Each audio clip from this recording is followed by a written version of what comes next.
Hello, everyone, and welcome to today's episode. Today, we are continuing the supplement myth busting series here on the show.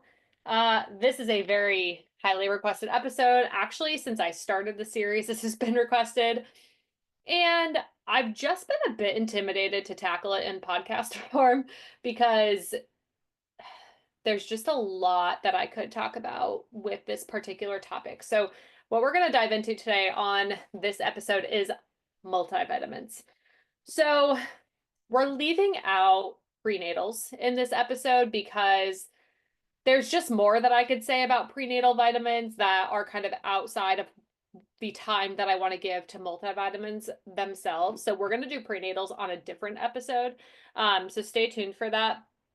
But basically, prenatals and multivitamins, they do have a lot of similarities, but there's also some differences, and there's some things that I'm particular about when I'm talking to the like running population who's taking a prenatal. So we're going to save that one for another time. But know that if you are of reproductive age and you are a female, and especially if it's like your desire to get pregnant, a prenatal is probably a better idea than a multivitamin.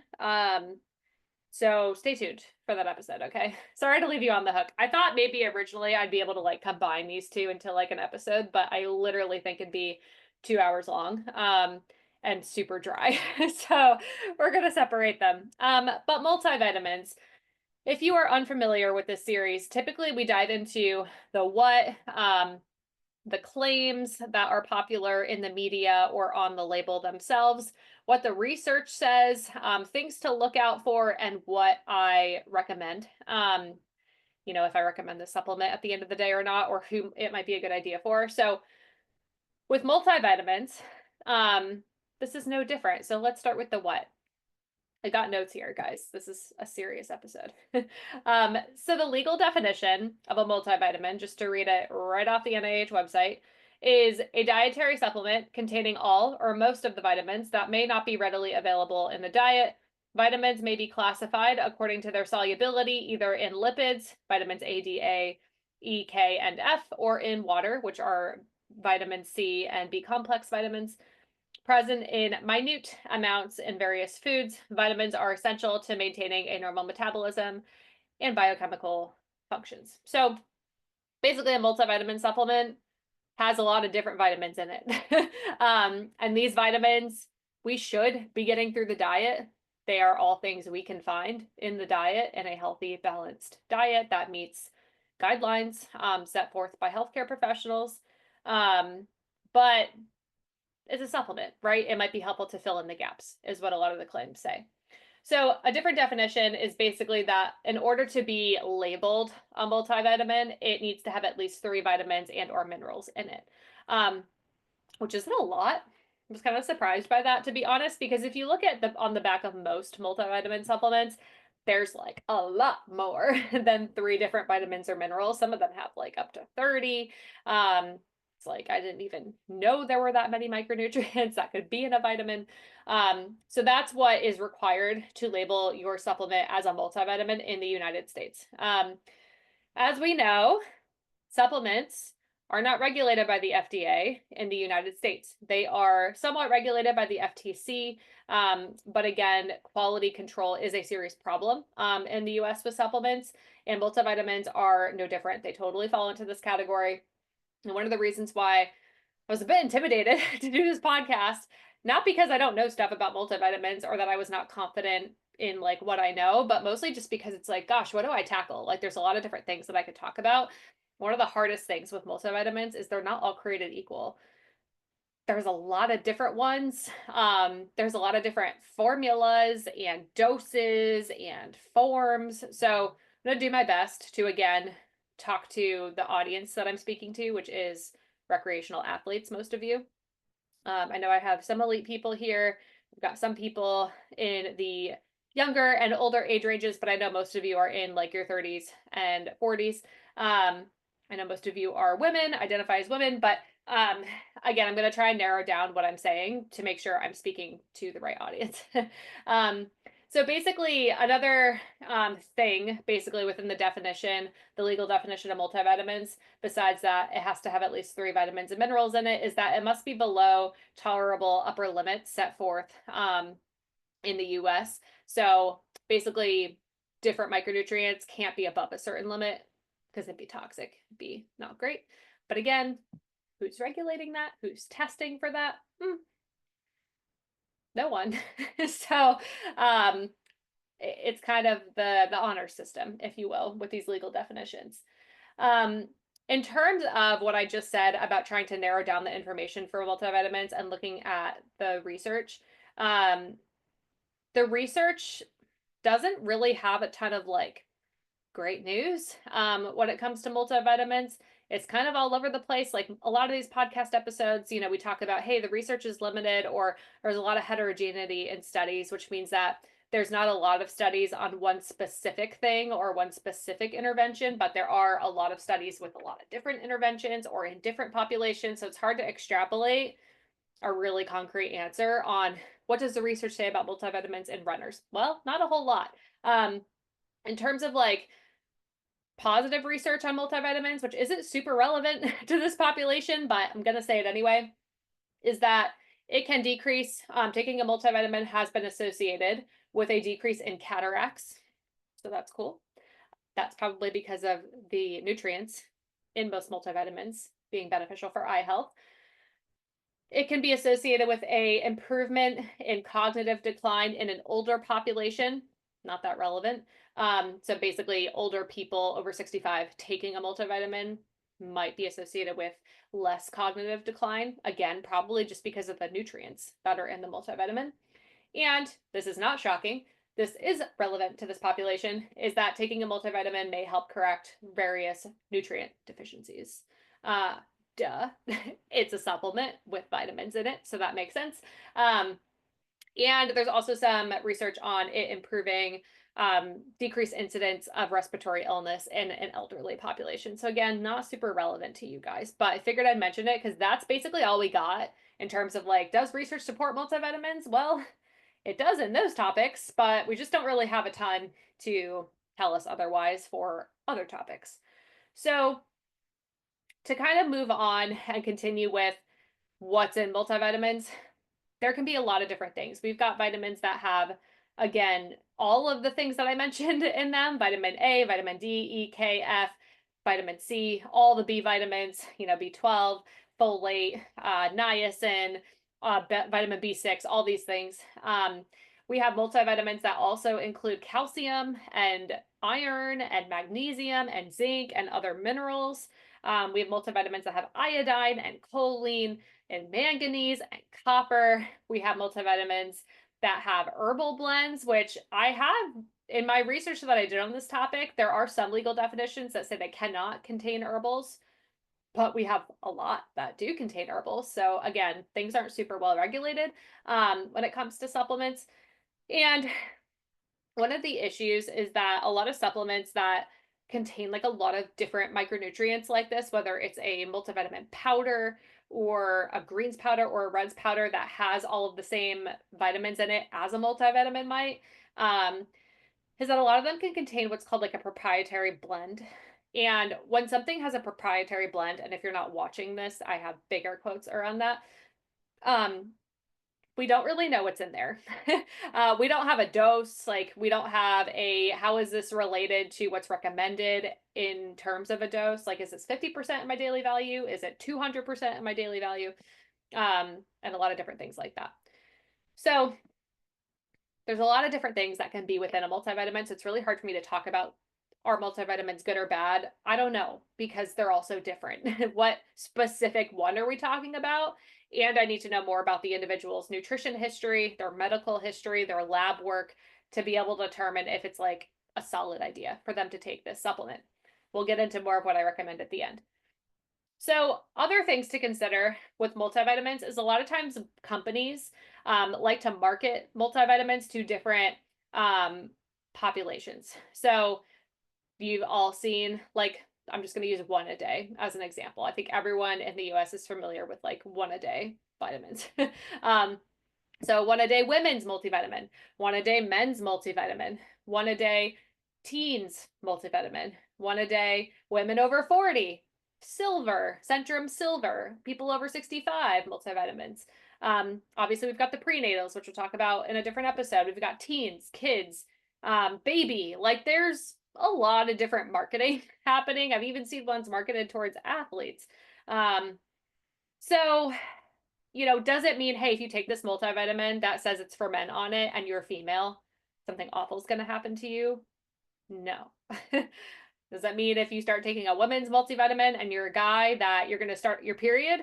Of course not. It's marketing madness. But typically, what some of these multivitamins tend to have in them, and again, this is not like a legal definition or regulated in any way, but women's multivitamins, especially the ones that say like under 40 or just women's in general, or teen even, is that they tend to have more iron. And this can be because, if women have periods, maybe they're losing more iron in that monthly blood loss than a man would. So they can contain some iron. This can be, again, more prominent in like if it's marketed towards teens or even in some prenatals. And whatnot, even though people who are pregnant don't get a period. But again, we'll get into that in that episode. For like over 60, sometimes these types of vitamins for people who are over 60, like the Centrum Silvers, the Mega Foods multivitamin for women over 55, those types of things, they can contain more calcium, more vitamin D, because we know that as people age, they are more prone to bone density issues because of decline in estrogen and testosterone, which are very important for bone health. So they can contain some micronutrients that are supporting of bone health, like calcium, like vitamin D. You know, again, back to women's and prenatals, a lot of the times these may have more folate or folic acid in them because that can decrease risk of birth defects, neural tube defects. Um, you know, men's multivitamins might have more zinc to increase testosterone levels. I've also seen men's multivitamins with like different phytonutrients or herbals in them, like lycopene to support prostate health. And again, if a woman takes something with lycopene in it, this is lycopene from the tomato, not going to make you have a prostate all of a sudden. It's just marketing. Children's multivitamins tend to be chewables or gummies or liquid, whereas adults, maybe it's pills that you swallow. I've also seen, obviously, adult ones be powdered, liquid, chewable, etc. But the dosages in kids' multivitamins are typically lower just because we're talking about a smaller human whose needs are a little bit lower than a full-grown adult. And again, dosing is all over the place. So essentially, we've got multivitamins that have all below like what 100% of the recommended daily value would be, because they're truly meant to like supplement a healthy diet. We don't want 100% of our micronutrients coming from a supplement. I've also seen, this is probably even more common, I've seen a lot that have 2000% of the daily value, meaning there's way more in there than what's maybe necessary, but it's still below what would be a toxic dose. So there's really not much rhyme or reason as to some of the dosing. It kind of depends on the company, who they're advertising towards, what makes most sense, like what their audience tends to struggle with. And people also, not people, brands also change their formulas all the time. So these are all things to consider. So in terms of like the claims, you can find multivitamins in, drugstores, Walgreens, Walmart, on social media. There's a lot of people with affiliate links for things like Ritual multivitamins and Mary Ruth's multi-mineral tonics and all of these things. But the claims tend to be that multivitamins should be taken by everyone or everyone within this category. And also that it can be an easy way to meet nutrition needs. I've also seen it marketed as like insurance, nutritional insurance. I've seen greens powders marketed that way too. I have a whole episode on greens powders. If you want to take a listen to that, scroll on back. That I think was one of the first episodes I did in this series. So there's a lot of different claims out there. So I kind of want to start talking about what I recommend, and put this into some context with what has been discovered through third-party testing.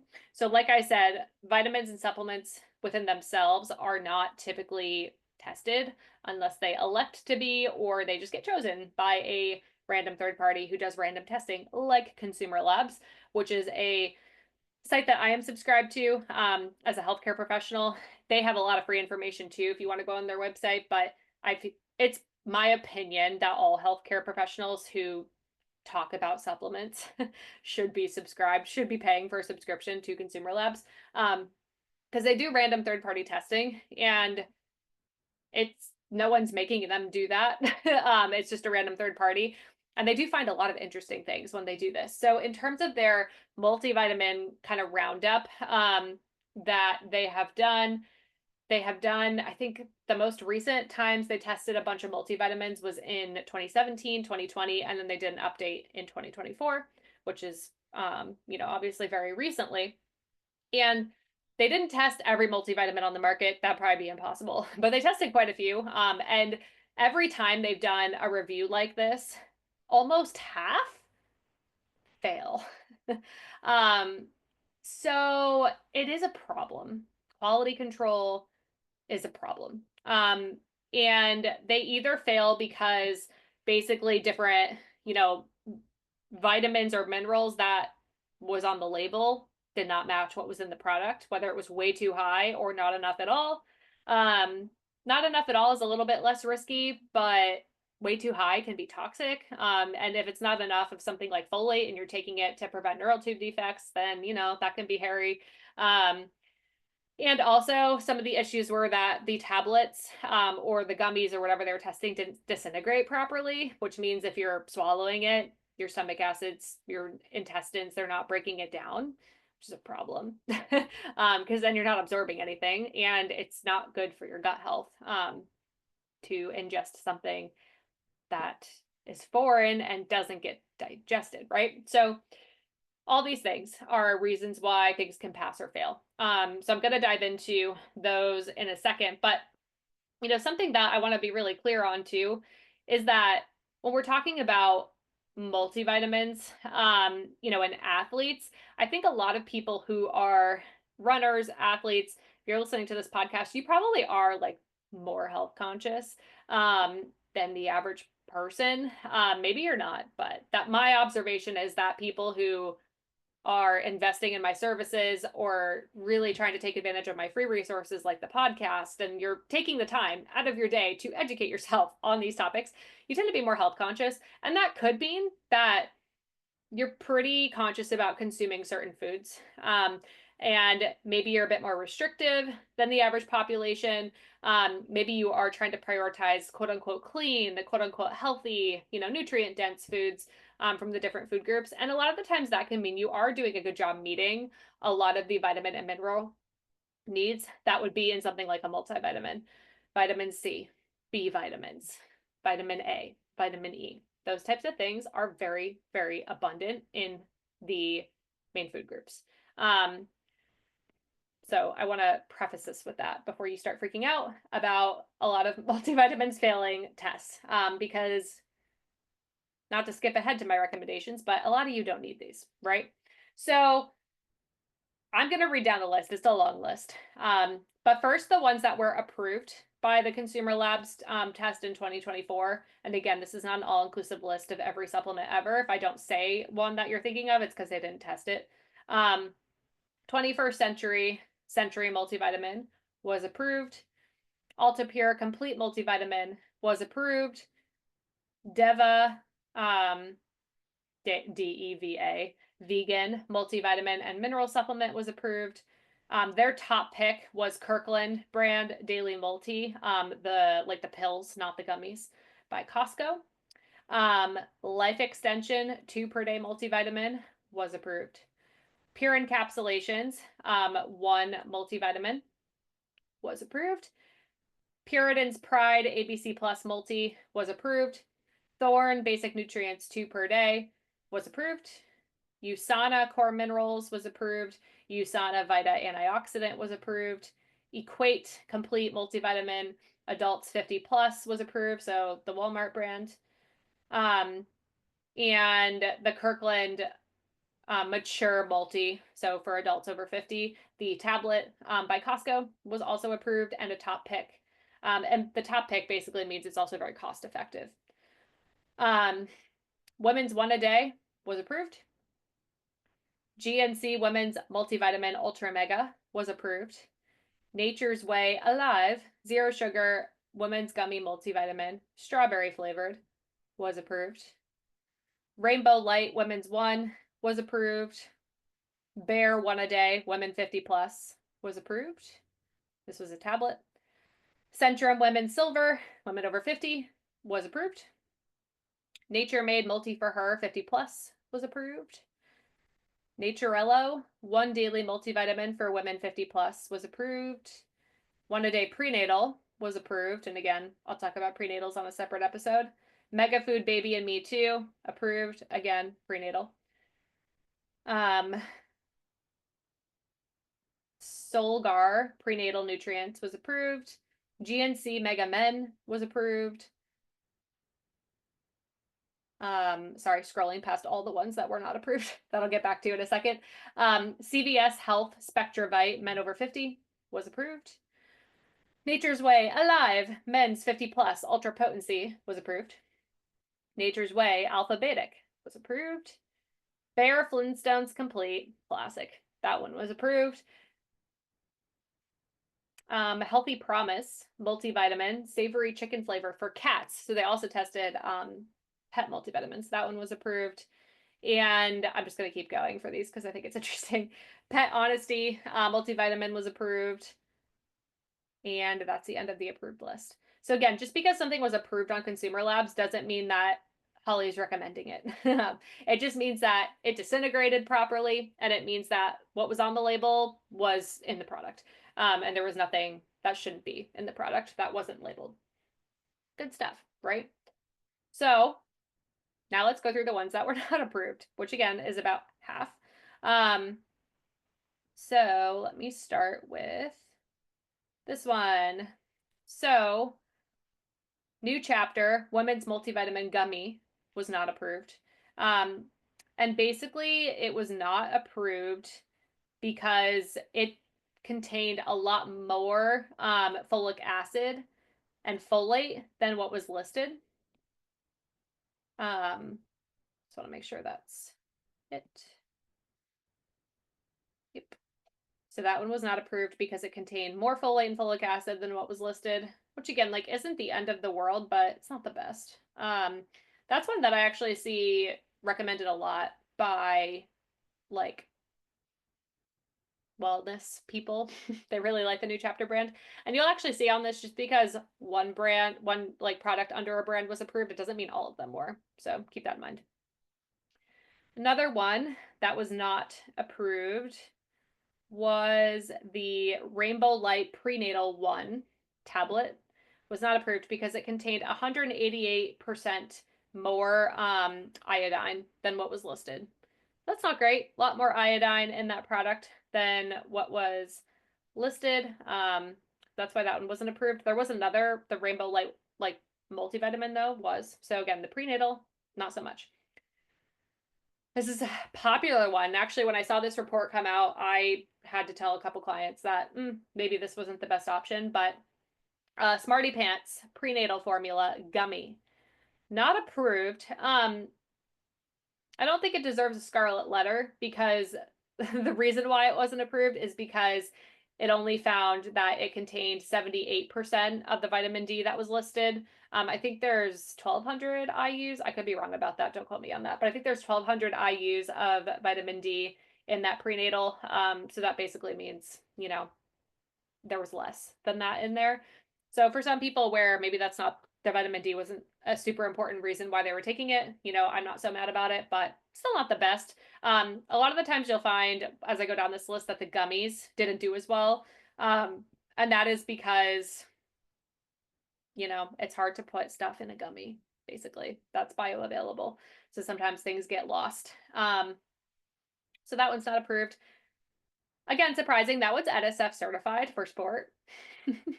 Just like a couple other products we know are NSF certified for sport, like AG1, that was found to have lead in it. So just because something is third party labeled for sport doesn't always mean it gets the golden seal, but it typically tends to be a little bit better. But kind of interesting about Smarty Pants formula, that particular prenatal was not approved.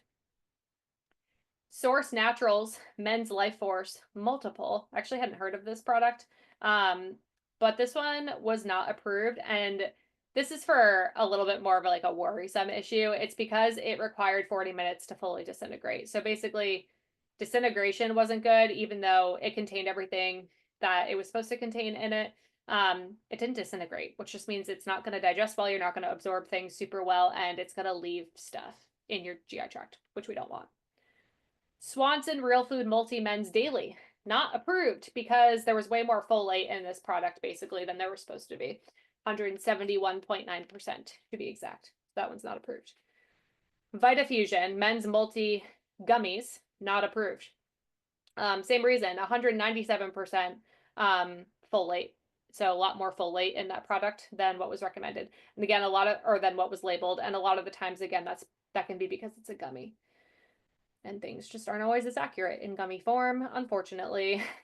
Another gummy that wasn't approved, concerning, because it's for kids, is Ollie. So the Ollie brand, Kids Multi Gummy Worms. These were not approved because there was 190% folate than what was on the label. So too much folate, not approved. Not the end of the world, but not the best. And then Pet Tabs for dogs, not approved. This one only found 13% vitamin D, so there like really wasn't much vitamin D in this product at all compared to the label. So out of all of the products that Consumer Labs tested, I wanted to read that off because I know not everyone's going to go pay for a subscription, and I feel it's my duty as a healthcare professional to tell you about this info. If you like hearing about those types of like recalls and just third-party tests that were done, make sure you check out the link in the show notes so you can join my newsletter for emails, because I disclose these things in my monthly newsletter all the time. So you can be on top of it. So hopefully that was helpful, even though it was just like a lot of me talking. But if any of your prenatals or multivitamins or dog multivitamins were on that list, might be a good idea to switch to something else, or better would be to consult with a sports dietitian to see if there's a better option for you or if you should be taking this in the first place. So when it comes to my recommendations with multivitamins, I kind of gave this away already, but should people be taking them? Do the claims of everyone should be taking them or everyone within a certain population should be taking them? Does it improve performance? Those types of claims. No. Not much research to support that at all. And also, again, not all multivitamins are created equal. So some of the issues that I see is someone taking a multivitamin could be overloading themselves with like vitamin B12, for example, and this can mess with, symptoms. You can get similar symptoms from a vitamin B12 toxicity to a deficiency. It can overload you with fat soluble vitamins like vitamin D, A, E, and K if you don't need to be supplementing these things. And it can also be void of nutrients that maybe would be beneficial to supplement, but you think your bases are covered because you're taking that nutritional insurance, right? I've heard that a lot too. Oh, I think I'm fine though because I take a multivitamin. Well, no, you're not, because there's really not much of what you actually need in that multivitamin. They're not all designed for athletes, and they're not all designed for the individual. So when I work with a client, and I am trying to decipher, they say they take a multivitamin. Do I want them to continue doing that? We have an hour consult. I'm going through their dietary patterns and intake and what their schedule looks like, their training load, their food preferences, if they cook or eat out, what a typical day looks like, and so on and so forth in that appointment. I'm also looking at their medical history. I'm looking at what other supplements do they take? What symptoms are they having? Are there any red flags there? And gold standard, ideally, with my clients, I'm also looking at blood work. Blood work that I'm either asking them to get done or that they've gotten done in the past, or blood work I'm asking them to do based off of what they told me, via their diet history, their medical history, their symptoms, if they've never gotten something tested. Because we don't just recommend random vitamins or multivitamins without those things. No, no, no. There can be harm caused, and it can just be a waste of your money too, especially if you don't need these things. A lot of my clients, the majority of my clients, do not need a multivitamin. Multivitamins tend to be richer in vitamins like B vitamins, vitamin C, vitamin A, things that my clients, that you guys listening, because you're probably all good candidates to be my clients, you already get a lot of that through your diet. If you're eating fruits, vegetables, even if it's not always an ideal amount, you know, you're probably getting a lot of these things. A lot of our grains and even processed foods in the US are also fortified with B vitamins. So, like, we don't necessarily need to be taking extra. You might be peeing that out if it's water soluble and your body's just not even using it. If it's getting overloaded despite it being water soluble, that can become toxic. I've seen that happen. If it's a fat soluble vitamin, it can become toxic because we can't get rid of it if it's too much. So a lot of the times multivitamins aren't really the right supplement for the athletes that I'm seeing. And that might be new information. People might be surprised by that. But again, what multivitamins tend to prioritize, I tend to find my population doesn't really struggle with. What they do struggle with is vitamin D, iron, magnesium, B12 sometimes. Retinol, sometimes copper, zinc. And a lot of the times we don't necessarily want to supplement these things in a pill that contains a lot of different nutrients because it can block absorption. And a lot of the times multivitamin doses of these particular nutrients tend to be too low to be therapeutic or helpful, or they're just not even included. So that's what I'll say on that front. Now, if I am like, yeah, this person would benefit from a multivitamin, the scenarios where I'm coming to that conclusion tend to be that based off of their dietary intake, their nutrition patterns, what a typical day of eating looks like, their medical history, their supplements, their blood work, their symptoms, and also like what makes sense for them. I have people who can't swallow because they have esophageal trauma. I have people who don't like to swallow pills. I have people who cannot just cannot do powders. Like, I have people with different preferences and medical stuff too, right? So, and what they're willing to do, what makes sense. Sometimes I can think of, yeah, you know what, if I'm thinking this person might benefit from a vitamin D supplement, maybe, a magnesium supplement, maybe B12, like there's a couple of things that I'm like, yeah, like a lot of these actually would be found in this particular multivitamin that I am thinking of or have done research on. And because, it doesn't matter if they're all in one source, it's not going to block, each other's absorption, and it's the right dose. Yeah, the multivitamin might be a decent option for this person, and it makes it more convenient because they don't have to take a bazillion pills or like remember to do that. That's one scenario. But again, typically that's what people are paying me for, right? It's to be really savvy with hundreds of different supplements that are on the market, be able to look at things with a, educated eye and understand if it's a good idea for someone or not, know what's third party tested and what's not, and know, looking at blood work and diet. Yeah, like I don't really care if this is in it because if you're getting a little bit extra vitamin C, it's not really going to do you any harm, but we're really taking this because it's got a couple different things in it and it means you only have to take one pill. Or it's in powder form. And I know you prefer that because you can't swallow pills. So that's where, yeah, a multivitamin might be appropriate. If we're like, yeah, we do need to kind of hit a couple different birds with one stone and it makes sense and the dose is right, it's money well spent. Another population is the trying to conceive and pregnant and breastfeeding population. I typically recommend a prenatal, but again, I'm going to help that person pick the right one based on all those different things that we go over in that appointment. And I'll talk about that more in the prenatal episode because that's a whole other episode that I'm going to be doing. So that's another population that I'm like, yeah, a prenatal is a good idea. I don't mind making a blanket statement around that. But again, they're not all created equal either. So I'm going to be picky about which ones I'm recommending.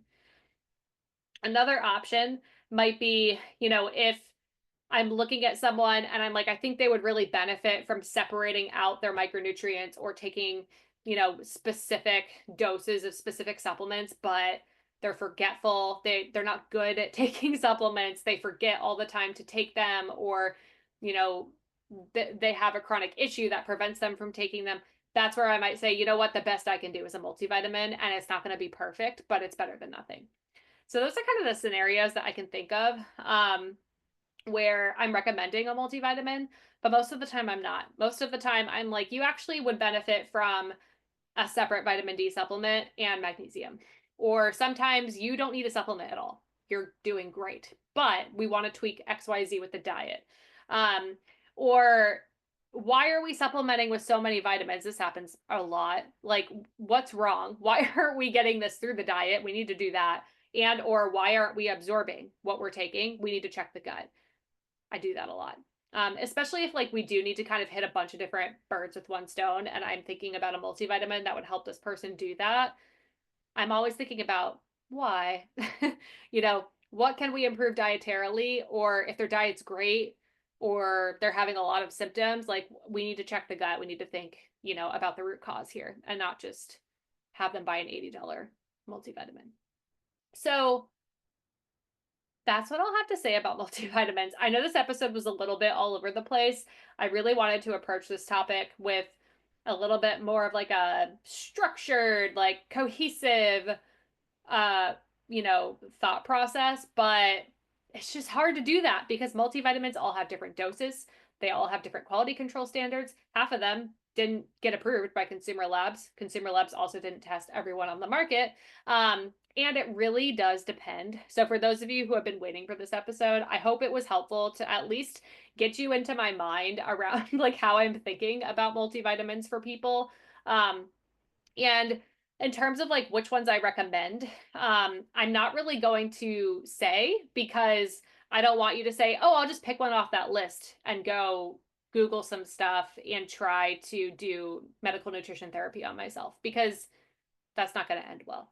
Um, but I do tend to recommend ones that are third party tested, um, have that NSF Sport, Informed Choice, or GMP, good manufacturing practices, Lab Door, B Corp, Consumer Labs, third party label, or I know that they've been tested, or I've had people have good results from them and no contraindications. Um, and I do tend to look for ones that have maybe a bit more vitamin D, maybe a bit more vitamin B12, maybe a bit more magnesium, and whatnot for my endurance athletes because I know that they struggle with those nutrients.